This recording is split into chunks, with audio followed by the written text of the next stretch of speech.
Bonjour Diane et Michel, je vais essayer de vous faire quelques petits tutoriels vidéo pour vous montrer le bon fonctionnement de l'admin de votre site internet du Camp Forestier. Alors pour commencer, vous vous rendez toujours à l'adresse que je vous ai donnée l'autre jour. Préférablement l'ajouter à vos signets, comme ça vous n'avez pas à taper à toutes les fois. Ajoutez-le dans le signet, puis simplement, ça fait un petit raccourci pour s'y rendre. Donc, campforestier.qc.ca/wp pour WordPress-login.php. Alors, apparaît ici le login pour l'admin de votre site internet. Donc, identifiant, vous rentrez votre identifiant, votre mot de passe aussi. Et puis pour éviter de le rentrer à toutes les fois, peut-être cocher se souvenir de moi. Alors moi, pour les besoins de la cause, je vais mettre le mien, qui est admin, mot de passe. Je me connecte. Alors là, on voit l'interface de l'admin qui fait beaucoup de... On peut voir qu'il y a beaucoup d'onglets, mais il y en a peut-être que vous aurez à utiliser plus souvent que d'autres, puis peut-être qu'il y en a, ben, pas peut-être, il y en a sûrement que vous utiliserez pratiquement jamais là-dedans, parce que je vous ai mis un accès illimité. Donc, vous avez peut-être remarqué aussi, en se loguant, on a toujours accès à cette bande grise en haut, où on peut basculer du site internet à l'admin. Donc, si je reclique, je bascule à l'admin, je reclique une autre fois, je bascule sur le site du Camp Forestier. Ça, cette bande-là, on l'aperçoit seulement quand on est logué. Tant qu'on se déconnecte pas de l'admin, on aperçoit cette bande grise-là. Donc, c'est un petit raccourci. C'est seulement vous qui voyez cette bande grise-là. L'utilisateur qui sur Internet ne voit pas cette bande grise-là. Alors, pour commencer, tout se passe ici sous les onglets tableau de bord pour la gestion du site Internet. On peut commencer par, si je bascule sur le site Internet, comment modifier les menus ici en haut. Donc, les pages des sections, les onglets. Alors, tout se passe dans la section page. Alors, la section page, c'est dans le fond tous les onglets du site internet. Donc, si je fais toutes les pages, on a par ordre alphabétique toutes les sections, tout le contenu des pages que l'on voit sur le site internet. À proximité, j'ai fait une page d'archives, chalet au toit vert, chalet Boiron, chalet des campeurs, le grand chalet, motoneige, nous joindre, les photos, piscine, plat détaillé, le resto, bar, salle de réception, sentier, tarif. Alors c'est toutes les sections, le contenu des pages. Exemple, si je clique sur chalet au toit vert, je peux toujours faire soit modification rapide, ou tout simplement la mettre à la corbeille si cette section je veux plus l'avoir finalement. Donc modification rapide, ça c'est surtout au niveau vous n'aurez pas vraiment à toucher à ça. Si vous avez à modifier, vous y allez par modifier ici. Alors ça se présente un peu, l'interface se présente un peu comme un traitement de texte si on veut, ou pour écrire un courriel. On retrouve essentiellement les mêmes outils à peu près. Donc si on met son titre, ici c'est pour le contenu. Ici vous avez peut-être remarqué, on a un onglet visuel et un onglet texte. L'onglet texte, ça se situe, s'adresse surtout aux développeurs comme moi qui a besoin d'aller jouer dans le code un peu plus précis. Donc, vous n'aurez probablement pas à toucher à l'aspect texte de l'onglet, je vous conseille de basculer en mode visuel. Donc, visuel, c'est un peu comment on peut taper directement, on n'a pas à entrer de code, sauf que dans cette page, dans les pages, moi j'ai divisé ça en colonnes souvent. On a la colonne avec la photo, le prix, qu'est-ce que ça inclut, puis de l'autre côté, la colonne de droite, j'ai inclus les images, la petite galerie de photos et puis les caractéristiques. Je peux toujours voir la page, j'ai simplement qu'à cliquer sur voir la page. Donc, comme je vous disais, les pages, la plupart du temps, ça se présente en deux colonnes. Donc, Chalet Toit Vert, 4 saisons.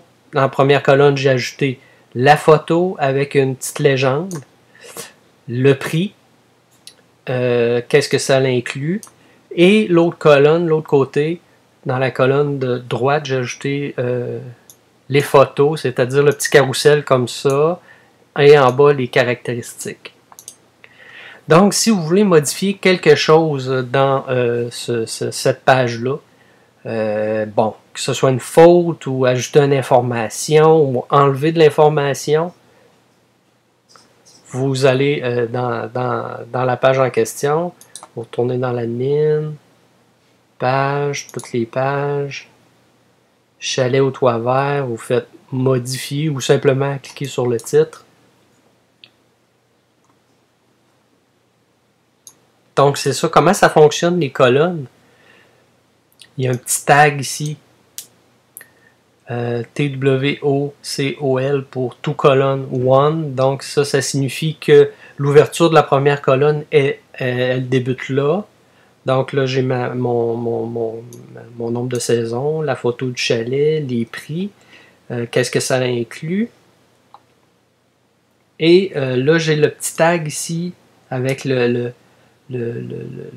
backslash, tout colonne one, ça signifie que la première colonne s'arrête là. Donc, si vous voulez entrer du texte, ajouter du texte dans la première colonne, il faut le faire à l'intérieur de ce tag-là. Juste avant le backslash tout colonne one. Et puis, tout de suite après, on a le tout colonne one last, ça veut dire le début de la deuxième colonne, avec les photos, la galerie photo ici qui commence ici, c'est un code qui fait que ça génère la galerie.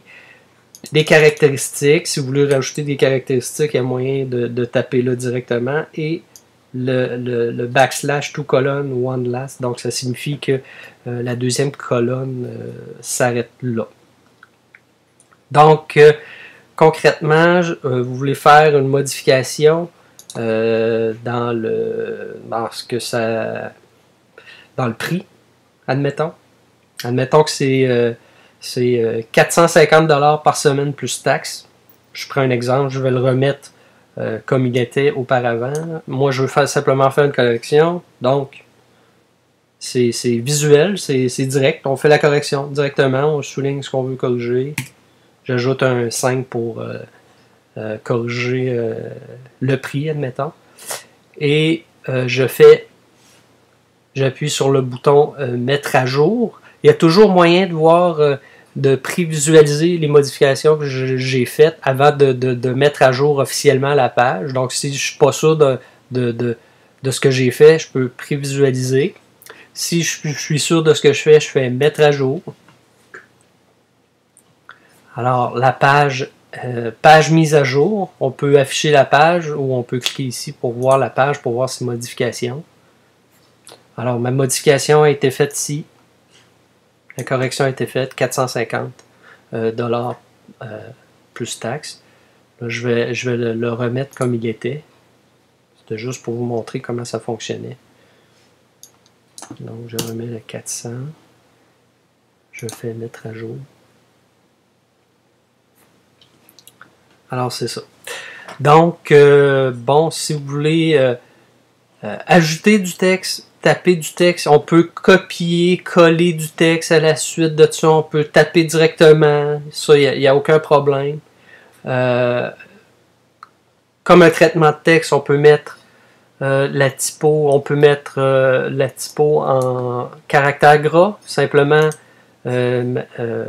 souligner le texte qu'on veut mettre, le style, on le souligne. Je peux le mettre en gras, je peux le mettre en italique, je peux le barrer, je peux faire une liste non ordonnée, je peux faire une liste ordonnée, je peux faire une citation, j'ai la justification de texte. D'accord? Aussi, si je veux faire un lien sur ma page, admettons, pour le simple fait de faire le test, admettons que je tape le mot Google et je veux faire un lien sur la page de Google, je souligne. Ici, vous voyez des chaînes, là, c'est pour faire des liens. Donc, insérer, modifier un lien.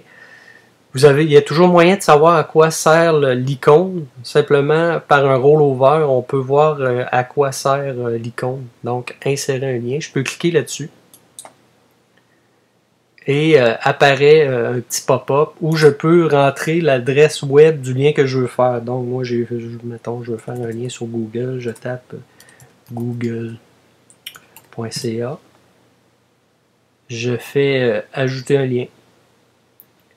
Et ça va s'ajuster automatiquement. Ou alors, je peux faire un lien sur une page qui est déjà sur le site internet que j'ai déjà créé. Donc, si je veux faire, aller voir les tarifs, ou n'importe quoi, ou je veux faire un lien vers la piscine, je peux cliquer sur la page piscine et le lien va se faire automatiquement.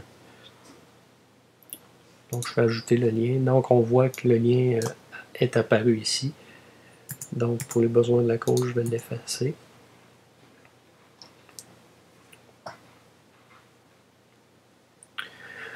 Pour ajouter une image dans la page, je voudrais ajouter une image, admettons, une autre image en dessous de celle-là. Je vais faire un espace. Je place mon curseur en dessous. Je voudrais ajouter une autre image en dessous ici. Tout se passe ici. Ajouter un média. Donc, je clique sur Ajouter un média. Là, j'ai déjà toutes les photos que j'ai déjà uploadées ou qui sont déjà sur le site. Donc, j'ai déjà plein d'images. Soit que je peux choisir une image qui est déjà dans ma bibliothèque média. Admettons que je prends le camion. Je peux prendre donc, on voit que j'ai sélectionné l'image. Alors, je vais à la partie droite. Donc, je peux choisir de lui ajouter une légende. On voit le titre de ma photo. Ici, je peux ajouter une légende en dessous. Je peux marquer voici un beau camion rouge. Donc ça, c'est la légende qui va apparaître sous la photo.